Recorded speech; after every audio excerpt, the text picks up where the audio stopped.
Welcome to the room tour of our Toyota Land Cruiser BJ75 truck camper with our Bimobil Husky 260 camper shell on the back. The unit as it stands here weighs 6,840 pounds, which is just over 3 metric tons. It's 19 feet long, which is 5 meters 80, 10 feet tall, 3 meters, and 6.5 feet wide, which is 2 meters. This vehicle was manufactured in 1988 by a company called Bimobil in Germany, which has produced high-quality expedition vehicles since 1977 and does it to this day. We bought this vehicle in early 2020 and spent 2 years modernizing the entire vehicle, the camper shell and the vehicle itself. The shell itself is composed of a 1-inch polyurethane foam sandwich material, which makes it truly 4-season capable because of the fantastic insulation. We'd love to walk you through all the modifications that we've made over the past couple of years. Let's start on the outside.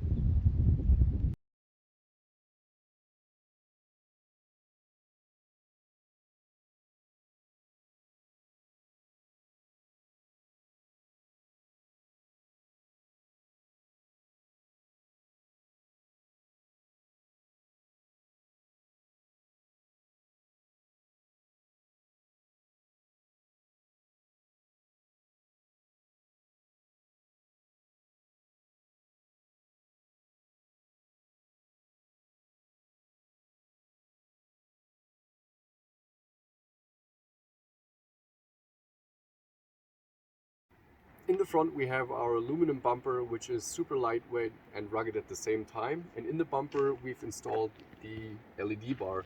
The LED bar in conjunction with the LED headlights are super bright and add an additional layer of safety if you're driving at night.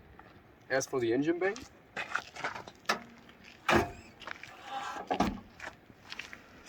the car has the original Toyota 3B diesel engine, which has 3.4 liters displacement.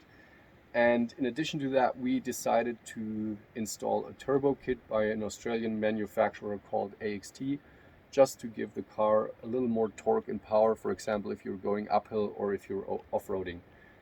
Apart from that, the engine bay is pretty much stock. The car has a 24-volt electrical system just to give it more cranking power in cold temperatures.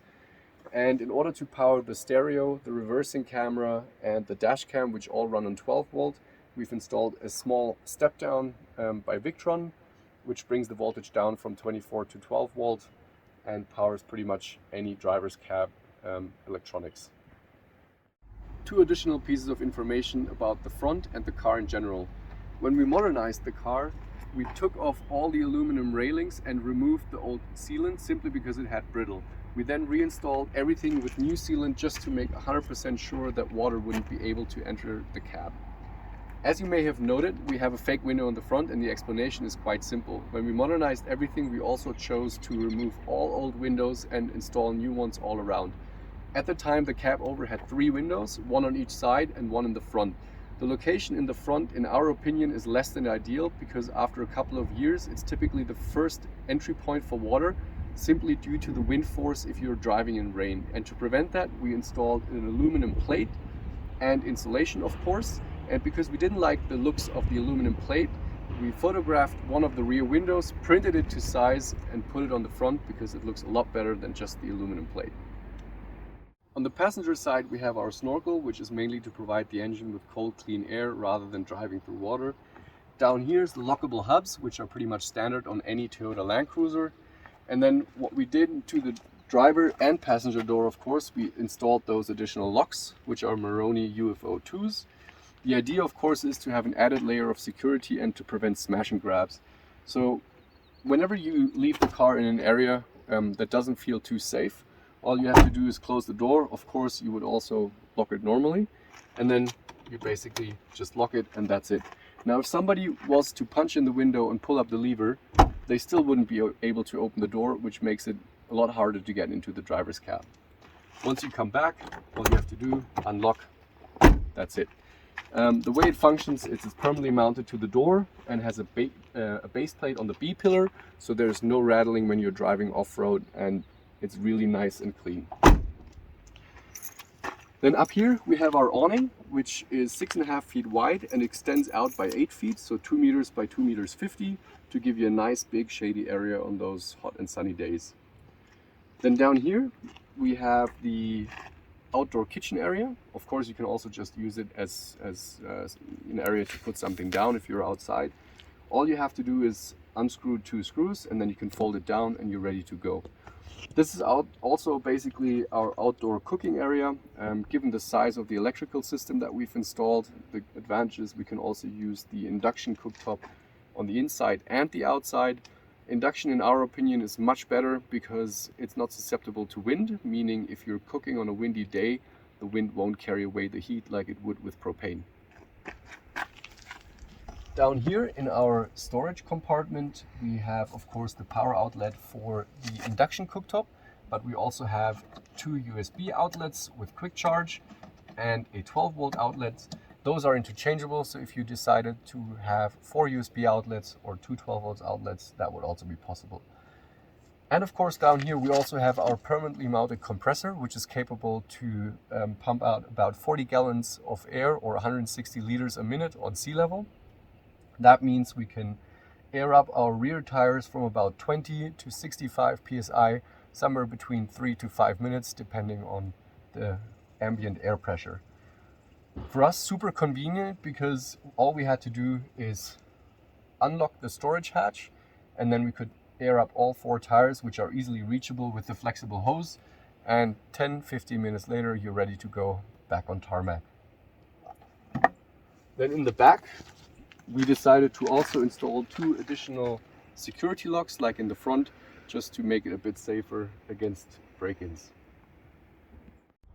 In the rear we have the underfloor storage box, which originally came with the car and is accessible from the inside. That makes it perfect to store stuff that you don't need every day, like spare parts and so forth. For things that you typically need every day and should be accessible from the outside, we had this custom box manufactured, and that one is mounted on airline rails, just like the outdoor kitchen and the awning, which makes it very easily removable if you would choose to rather mount a spare tire, surfboards, or additional fuel cans. The storage box has 2 big sections, and each section has shelves in various heights, which allows you to store items of any size really. In the bottom, we decided to leave the divisioning wall out, and the original thought behind it was to be able to store skis or snowboards if you're going in winter, or paddles for stand-up paddles, or canoeing if you're traveling in summer. Then up here, we have the dual reversing cameras. One is aimed straight down to help with parking. The other one is aimed into the distance and allows you to use it as a rear view mirror. Next to it is our outdoor lights, which you will also find on the passenger and the driver's side, which give you lighting all around if you're, for example, looking for a camp spot at night. And then, of course, at the bottom, trailer hitch if you should ever have to tow something.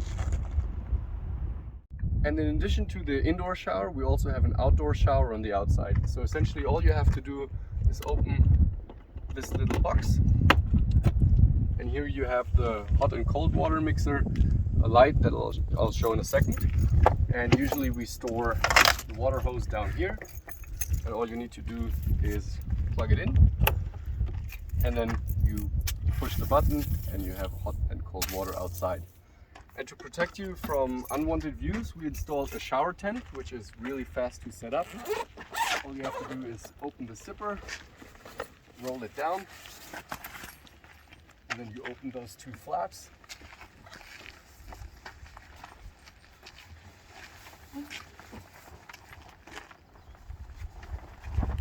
And it gives you an area of about 1 square meter or 3 by 3 feet, which is nice and protected. If it's windy, you can stake it down, and that will prevent the tent from being blown away.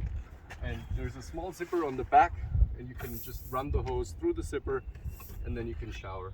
And as I said, we installed a light switch, so if you flip this button, you have the light at the top, so if you're showering in the evening, you can still see everything.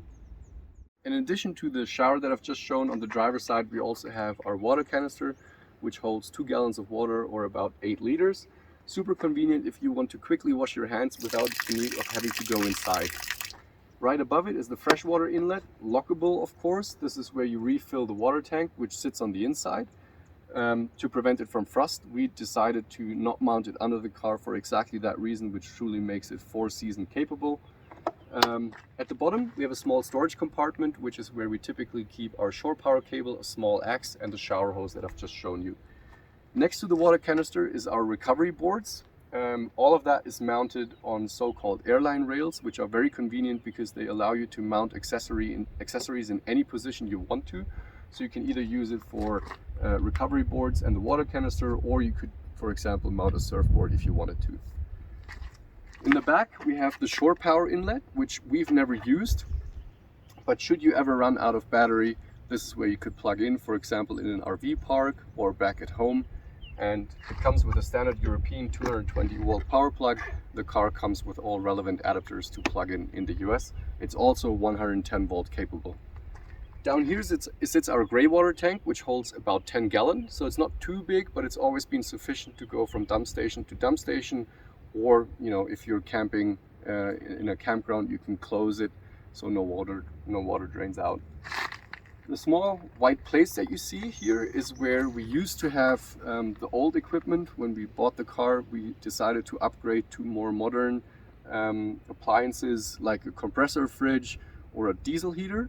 So there was no longer the need for the propane furnace exhaust fan or the fridge ventilation, and we decided to close these ones off so that no dust or dirt would come into the car if we're driving off-road.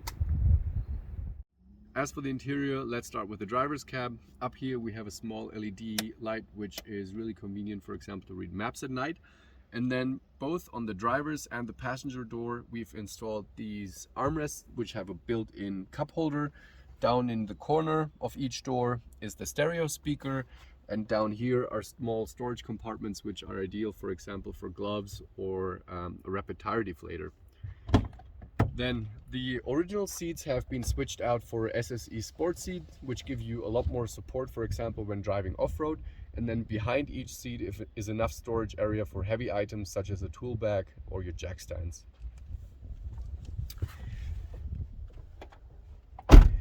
The dashboard is mostly original, but we've added a few things to make it a little more practical for us.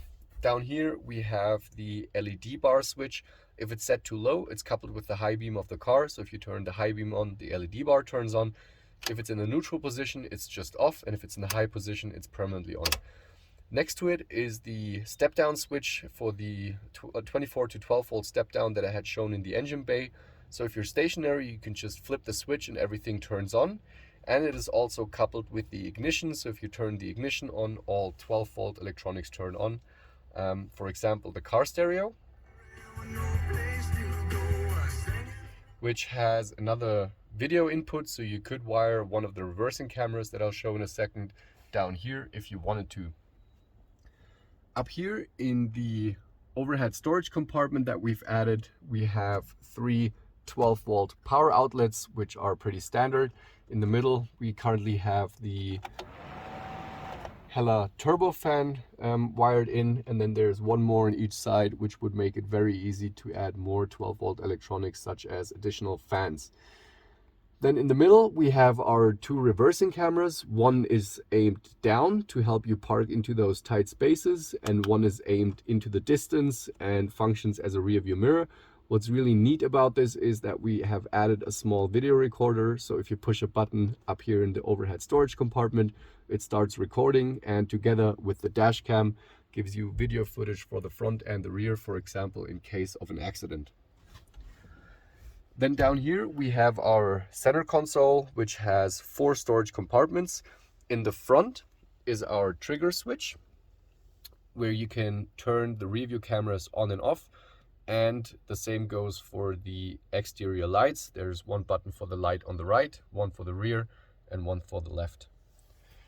And then up here underneath the armrest, we have installed a small safety deposit box, which can hold small drones or things like tablets, passports, or money, which prevents them from getting stolen, for example, in a smash and grab.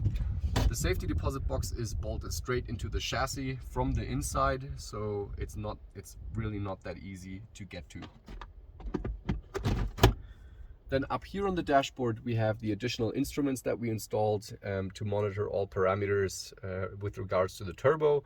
On the left is the boost gauge. Then next to it is the EGT, the exhaust gas temperature gauge, the oil temperature gauge, and the oil pressure gauge. And it helps you to make sure that everything is running as smooth as it should.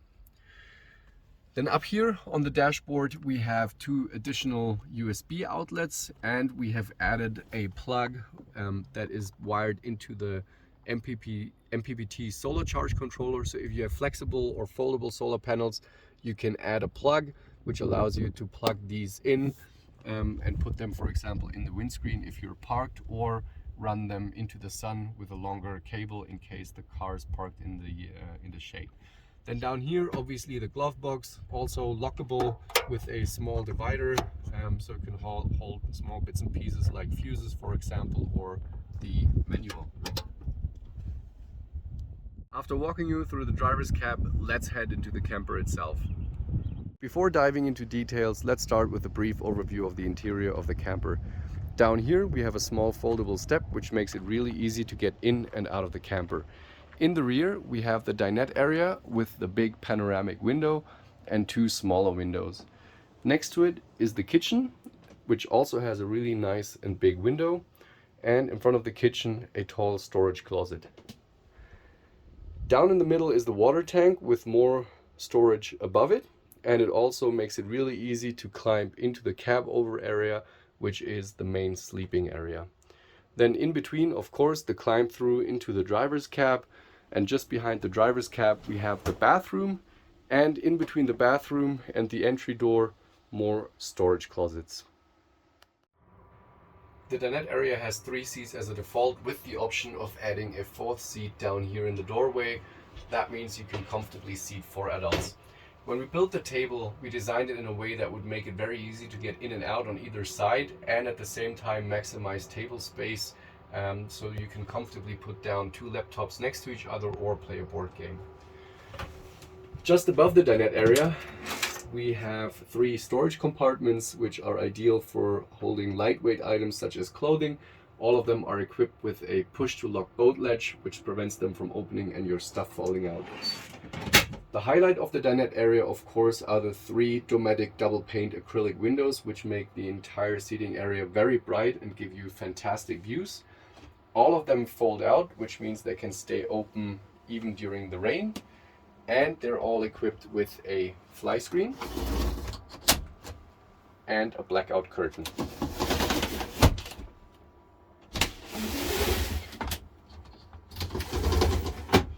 On top of that, the dinette area can also be converted into a 3rd bed. All you have to do is lower the table down, rearrange the cushions, and you're ready to go.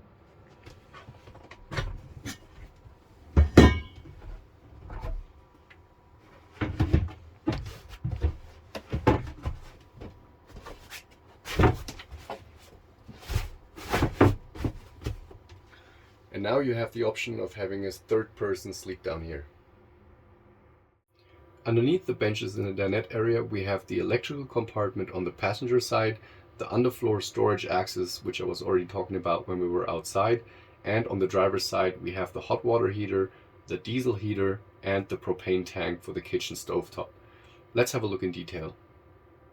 On the passenger side, we have our electrical compartment, and to geek out on the details a bit, the heart of our electrical system is this 320 amp hour lithium iron phosphate battery, which has a capacity of a little more than 4 kilowatt hours, allowing us to not only heat our water electrically, but also to cook with induction.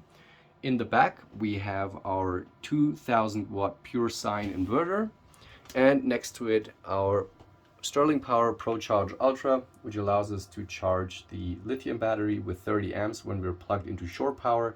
What's really great about this unit is that it can handle input voltages from about 100 volts to 280 volts, I believe, which makes it truly suitable for international travel. Next to it is our Victron Energy Smart Solar MPPT controller. That one is paired with 2 310 ultra lightweight solar panels on the roof, which gives us plenty of power during even overcast days. Next to it is the Victron Energy Orion TR Smart B2B charger. That one would allow us to charge our lithium battery with 20 amps while we're driving via the alternator. So far we haven't really had to use it, given that the solar system has provided us with plenty of power. And then of course, for added safety, we have high amperage breaker boxes for the inverter, and then 3 more down here, one for the regular consumers, one for the chargers, and for the cutoff of the solar panels. And we chose a decentralized approach for the fuse boxes. So you will find 5 of these fuse boxes all throughout the car, meaning if you want to add electrical components later on, you never have to run a lot of wire, because there'll always be one of those fuse boxes nearby. Underneath the dinette area, we have the access to the underfloor storage, which I've already talked about on the outside of the vehicle. And what you can see quite nicely here is how the camper is constructed. The sidewalls and the roof consist of a thin sheet of aluminum combined with a 1-inch layer of polyurethane and a 1/5 of an inch plywood on the inside. The great thing about polyurethane is not only that it has fantastic isolation values, but it is also fine porous and hydrophobic, meaning it will never rot even if water should get into the camper. And the floor even consists of 1/2 inch plywood and 3 inches of polyurethane, giving you even better insulation from the bottom. Underneath the bench of the dinette area on the driver's side, we have the propane compartment, which holds the propane tank for the kitchen stovetop, vented to the outside for safety. Next to it is a deep storage compartment, which goes all the way to the bottom of the underfloor storage that we've mentioned before. And then next to it, we have our 2 kilowatt planar 2D diesel heater, and in the back, our breaker box for shore power and the 220 volt circuit inside the camper. One over is our hot water heater, which holds up to 1.5 gallons or 6 liters of water and is capable of heating it up to 160 degrees Fahrenheit or 70 degrees Celsius, either electrically or via the hot air coming from the planar heater. Those 1.5 gallons or 6 liters at 160 Fahrenheit or 70 degrees Celsius is plenty for 2 people to have a comfortable hot shower. Then in the back, we have one of the decentralized fuse boxes, so should we ever want to add additional consumers, we wouldn't have to run any long wires. Everything's controlled from the outside via this switch. All we have to do is flip it. The thermostat turns on and tells me the temperature that the water currently has. Next to it is a 220 volt power outlet, and just below 2 USB outlets and a 12 volt outlet. In the kitchen we have our spice rack, which not only holds the spices but also the kitchen towel. The nice thing about it is that it is open to 2 sides, giving you the feeling of a nice open space. Up top we have a storage compartment, usually for plates and food. Of course, also secured with one of those push to lock boat latches to prevent anything from falling out. Down here we have the water faucet. What we installed in order to conserve water is this foot pedal. So essentially we can run the water by just pushing down on this foot pedal. If you want, you can also use it like a regular household faucet. For that, all you would have to do is push this button that says water pressure, and then you can control the faucet via the mixer like you would in your household. Next to it is our 2-flame propane burner. Usually when we're on the inside, we cook also with induction, as I've shown on the outside before. All we have to do for that is open this flap and then basically take the induction cooktop out from the closet, plug it in,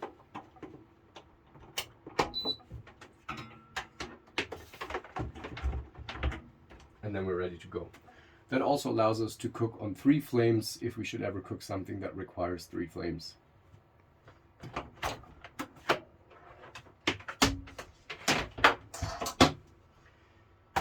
Then down here we have the cutlery drawer, which extends all the way out and has soft close. Again, all of the drawers are secured with the push to lock boat latches.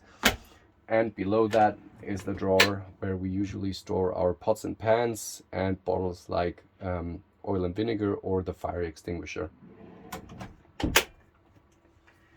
Next to it is our Vitrifrigo C90 fridge, which has a capacity of 24 gallons or 90 liters. It also has a small freezer compartment. And for the moment, we have added those vinyl sheets to prevent the cold air from falling out every time we open the door to get something out of the door.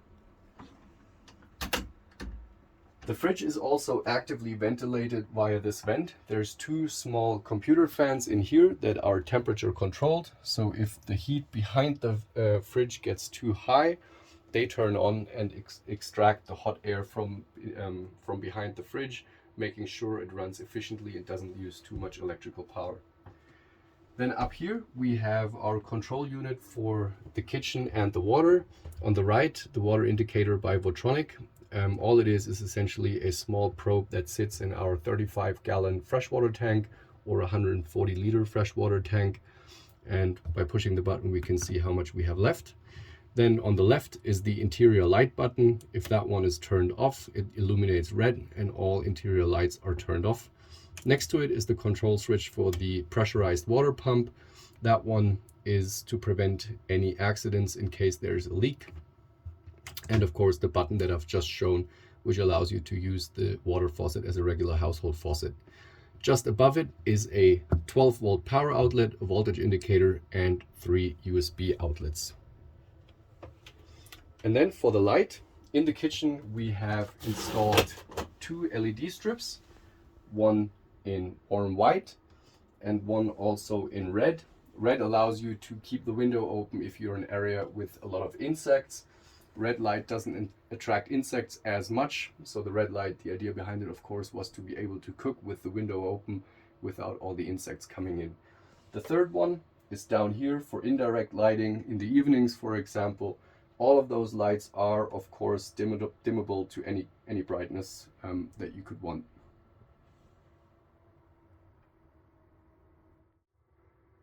Next to the kitchen we have our tall storage closet, which basically holds anything that needs to go in a clothes hanger.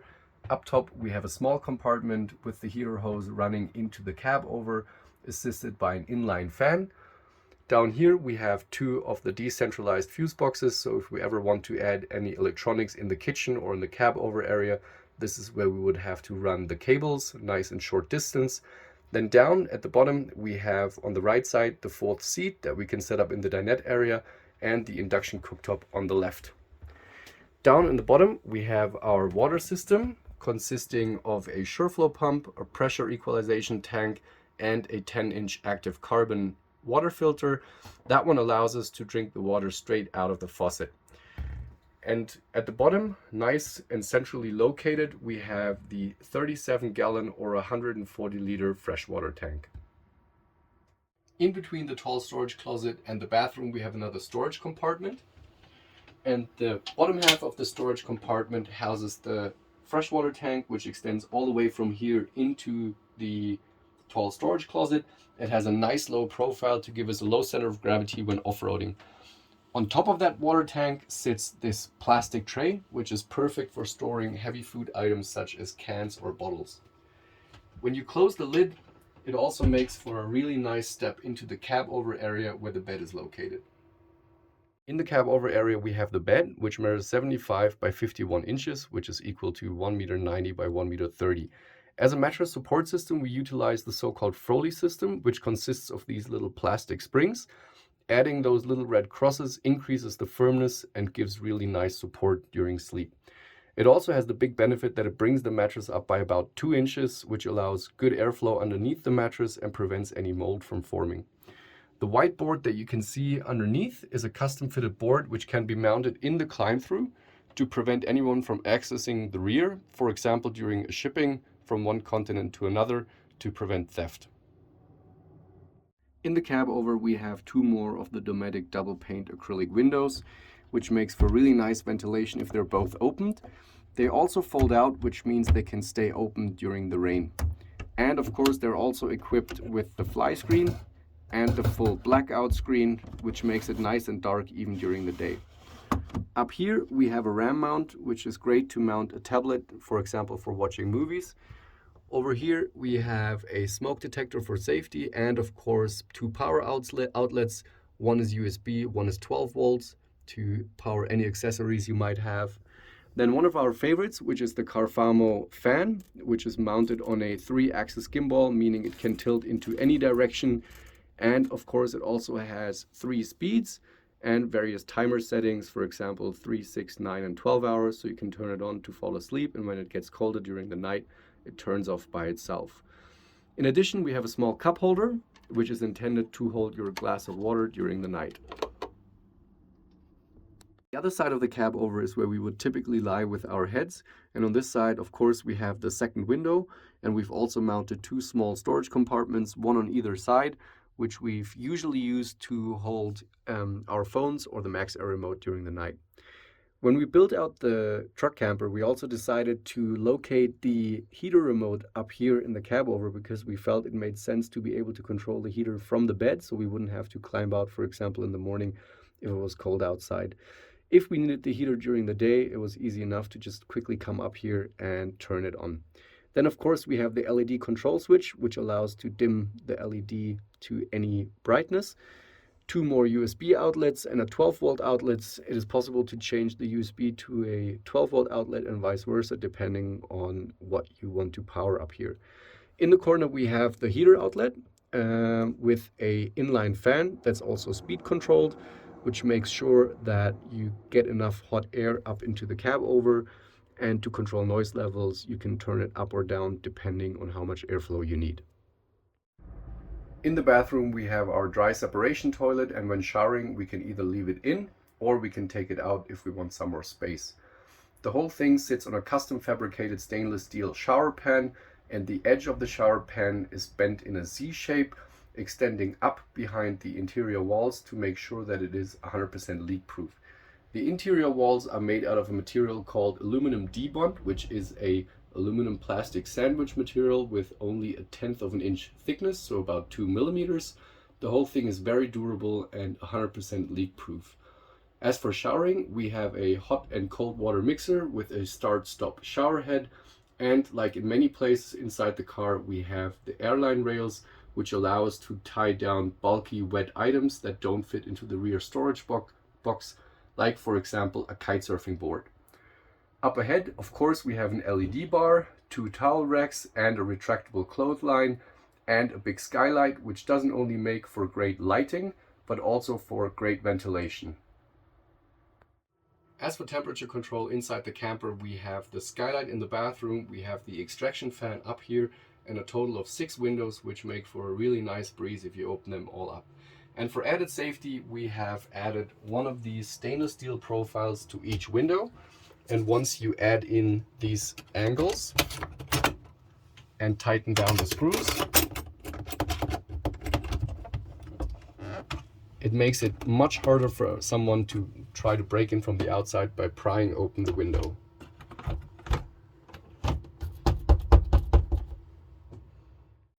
Right next to the bathroom is our tallest storage compartment, which we've divided with shelves. And when we built it, we figured that we might want to be able to transport larger items. So we've made 2 of the shelves removable, and all we have to do is take them out.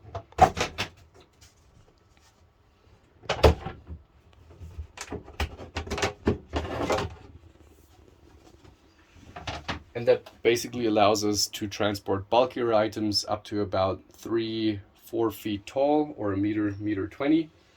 And in order to secure them, we can put them down on this aluminum construction down here, which is really solid and screwed into the floor. So that allows us to also transport any heavy items. And in order to secure them, we have the same airline rails that we also had on the outside and in the bathroom. These ones are countersunk with the ones in the bathroom, and then we can move these ones wherever we need them and use them to tie down any items with ratchet straps, making them nice and secure. In the back, you can see another one of the decentralized fuse boxes, which allows us to easily add electronic consumers should we ever need to. Then next to it, we have our drawer cabinet. We wanted one cabinet that had drawers just because they're easy to access, they're easy to organize things, And in order to make them as lightweight as possible, we opted for these plastic boxes. And these ones are available in one space tall, 2 spaces tall, or like our trash can, 3 spaces tall. We wanted that one to be as big as possible if we go off the grid. And of course that allows to rearrange them in any position however we want to.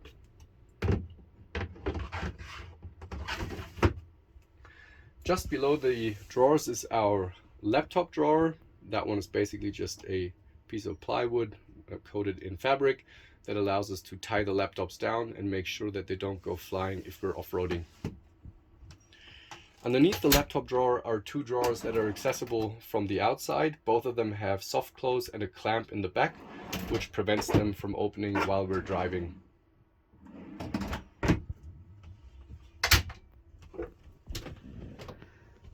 Then up here we have the same fan that we also have in the cab over. 3 speeds, timer setting, super nice if you're sleeping down here or if you're sitting down here on a hot day. Next to it is a RAM mount, which allows us to mount a tablet if we want to watch a movie. Up here is a 12-volt power outlet that we can also exchange for USB outlets should we have the need to. Below that, 3 coat hangers, and then at the bottom our shoe rack, which basically means when we come inside we can take our shoes, put them there, and they're out of the way, for example if we're setting up the 4th chair. And that basically concludes our room tour on the inside.